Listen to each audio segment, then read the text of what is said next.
Serious. People who have survived a murder attempt, by dumb luck. What's your story? My dad was a meth addict.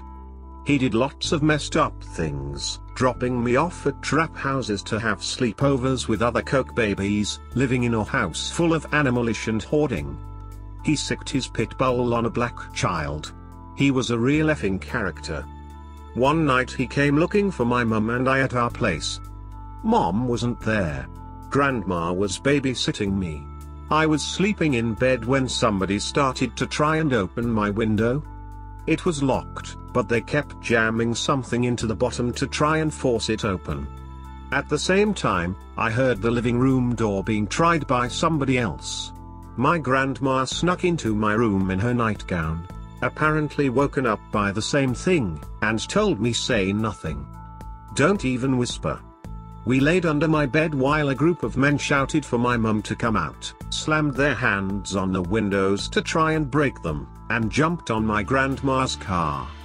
She called the police and barely whispered into the phone. Eventually the cops arrived and the men scattered. Long story short, my dad and his other meth head friends came to the house with guns and knives with every intention to kill me and my mother because she was going to get custody of me. If my mom wasn't so vigilant with locks, we had 3 different kinds on the front and back doors, we would have died. My sister had this one friend when we were growing up I always got a bad vibe from. She would try to pick on my little brother but I would always stop her. I was 8, she was 10. Once we were at a lake and all the kids were swimming. I swam out to the deep roped off part but I was still little and really shouldn't have. She kept acting weird and getting closer to me making this weird laugh. She pushed me off the wooden pole in the water and I got scared and started to swim back but she came up behind me and pushed me under the water. It didn't click at first that she was trying to drown me but after she aggressively pushed me under the 3rd time I had this crazy moment of clarity. It was like the world slowed down ever so briefly. I relaxed and let myself sink, swam underneath her, and came up behind her. I grabbed her hair and shoved her face into the water, keeping my legs on her back so her body couldn't rise. I waited until her struggling slowed down and let her come up. I waited in the water saying nothing, bracing myself for her retaliation but she just looked panicked and swam back to shore. I told my sister who had already expressed that the girl was weird. We confronted her together and she just looked really dazed. In a monotone voice she said, "I'm sorry, I didn't know it would be like that." It wasn't until I replayed those words in my mind later that I realized what she was saying was, "Sorry I tried to drown you." It wasn't until I was almost drowned myself that I realized how horrible it is to do to someone. This all happened many years ago. I was a lead man at a factory. A girl starts working there, and I take an interest. After a few months, I find out she is in a terrible drug-fueled abusive relationship. Every night, I tell her to call me, I'll come get her. Finally after months, she calls me, I come get her and take her to my house. The guy she was in the relationship with didn't take too kindly to me taking her away. He spends the next 2 years harassing and threatening us. A few months after she and I got married we went out for a few drinks. Her ex just happened to be at the bar we went to. He apologized to us for the threats and harassment. We were sitting outside talking with a few other people. Next thing I know, I'm on my back on the ground with someone choking me. I try all I can to get them off of me, but being blindsided and them being on top of me, it wasn't easy. As I struggle to get free, everything goes black, then I see the light at the end of the tunnel. In that moment I was certain that this was the end of me. I somehow managed to get a better hold of this person's head, and I yank them off of me. We run to the car and get away. A week or so later, my wife had been talking to everyone she thinks might know what happened. Turns out, her ex had paid 2 people $50 to kill me that night. If you're from the area I'm from, this will probably sound familiar. But I got absolutely blackout drunk at an end of the year graduation party and ended up having to get taken home early. Later that night another student at the party ended up stabbing and killing 5 people.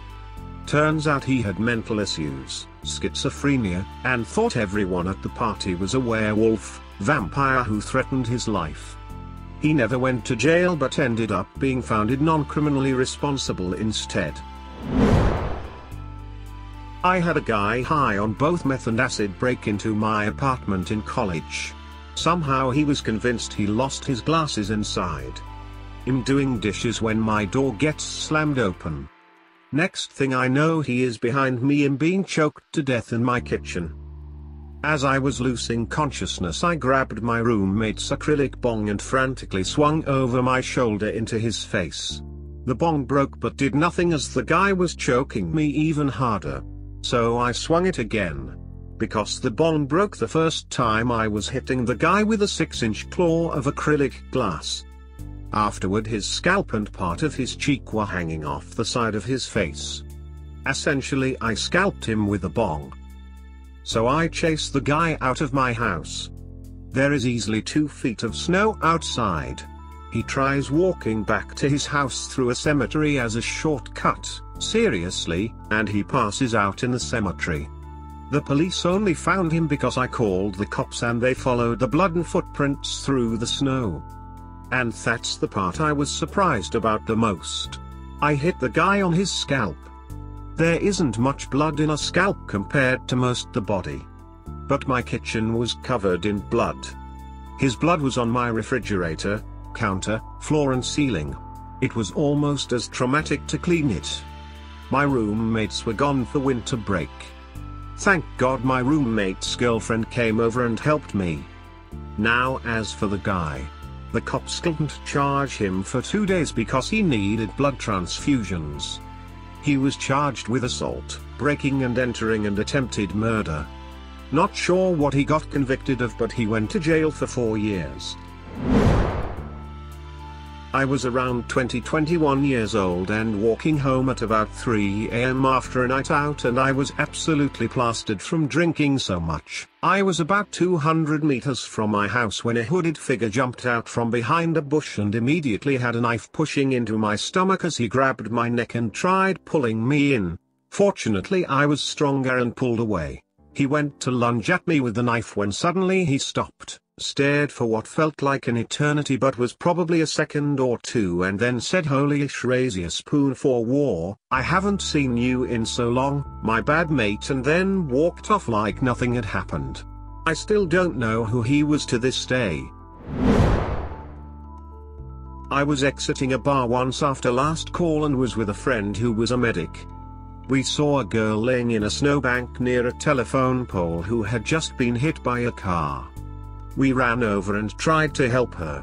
Some others were already on the phone with 911 and I, not having any medical training, didn't have anything to contribute but didn't want to just leave. The whole situation was concerning. I turn around for a second and start to hear people screaming. I turn around, a minivan was heading for us. The few people around this woman. They already started to run, but I was too late. He hit me as I was trying to flee. Put the car in reverse, ran over me again, and then went forward and ran over me a 3rd time. Turns out the guy was high and drunk and got into a fight with the women's BF, whom I bared a strong resemblance to. He thought I was him. Not to throw a pity party for myself but 9 years later I have a ton of medical issues, and my life pretty much started on a downward spiral since then. But sure, I guess I survived. Edit. For everyone wondering about the guy, an off-duty cop watched the whole thing go down, and copied his license plate number. He was apprehended 20 minutes later and charged with attempted murder, along with many other things. He pleaded out to just 3 years in jail. He had actually killed someone else a few years before drunk driving. How they thought that was appropriate is beyond me. Had a homicidal roommate.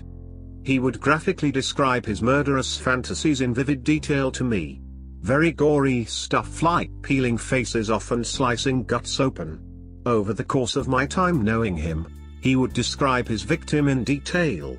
Every element of his descriptions aligned perfectly to me, with unsettling detail. I would confront him about this numerous times, stating I felt unsafe and asking if he wanted to hurt me, etc. He would always slide around the questions with his words, never saying anything reassuring or direct. These conversations always left me feeling much more unsettled. One day he just walks into my room with a dazed look on his face, almost as if he were in a state of psychosis. He sits on the foot of my bed not saying a word. I sat on a chair about 4 feet in front of him, and asked him what's going on. I had a very disturbing feeling at this point. He quickly reaches into his pocket, pulls out an open blade knife, and lunges at me. My first and only instinct was to lunge back at him.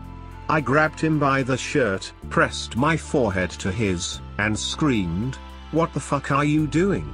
shaking him as hard as I could. His eyes went scared, he dropped the knife, and just stumbled on his words, uttering I don't know," as he walked out of my room.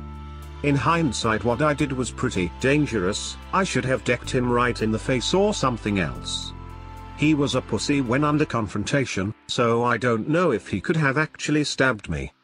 It was scary though. I reported this incident and past behaviors to the apartment management.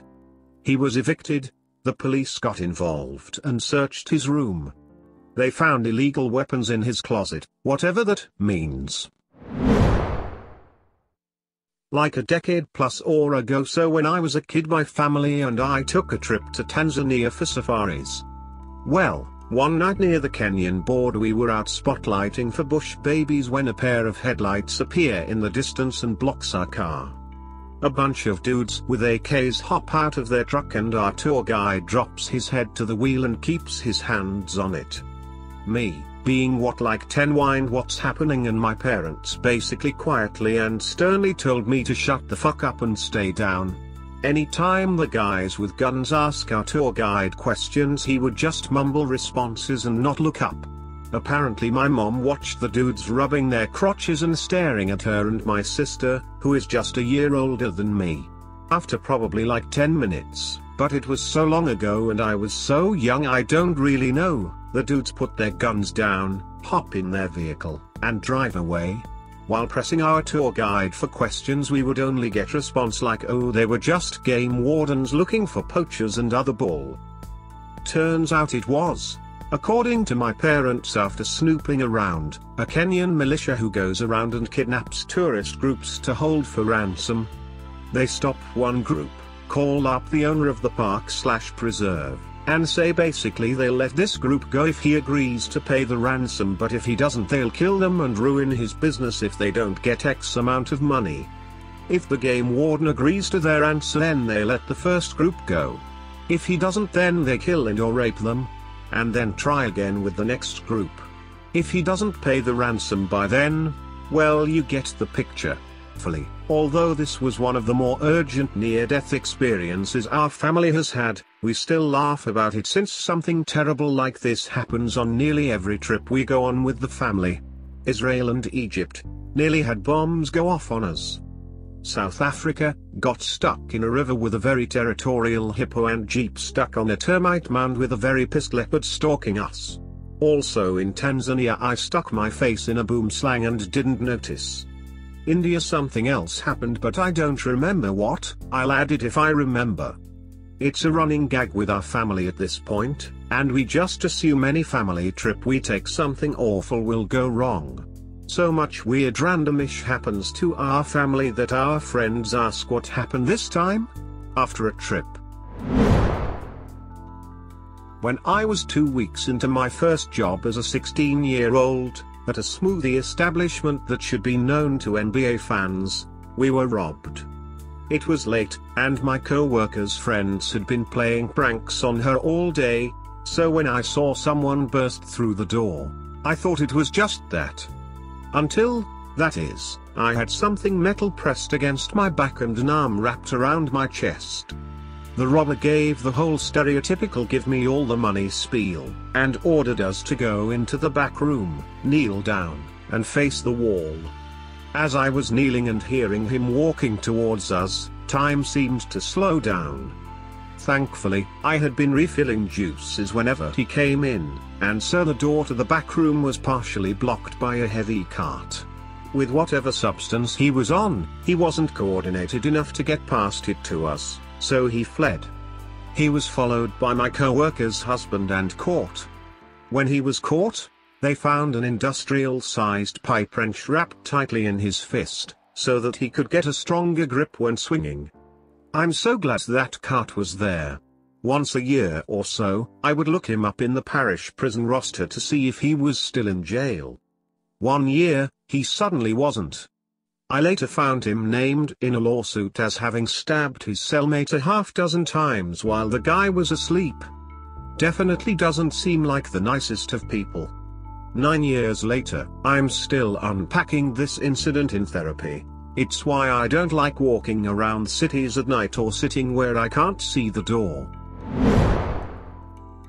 I was out with a few friends, and with us was a girl that had just broken up with a psychopath. We didn't know he was a psychopath. We found out that night. We were just walking back home from a restaurant. It was about 1 a.m. and the guy came running out of nowhere. I don't know how he knew where and when to meet us. He ran to the girl, lifted her shirt up and stabbed her in the gut, literally splitting her belly open like a fish, and then ran off. This whole thing happened really quickly, so we were all in shock. The girl was holding her own intestines in her hands and she was so shocked that she didn't even seem scared, wasn't screaming or anything. She just stood there. We called an ambulance and they managed to somehow put everything back and sew her up. This happened about 3 years ago and she still has pretty serious problems with her digestive tract, can't eat certain things and that kind of stuff. That image of her just standing in the middle of the pathway holding her own guts will remain stuck in my head forever. The guy got 13 years in jail, by the way. Thank you for watching all the way to the end. If you were at all entertained, please consider giving this video a like and subscribing for future content. Stay safe everyone, until next time.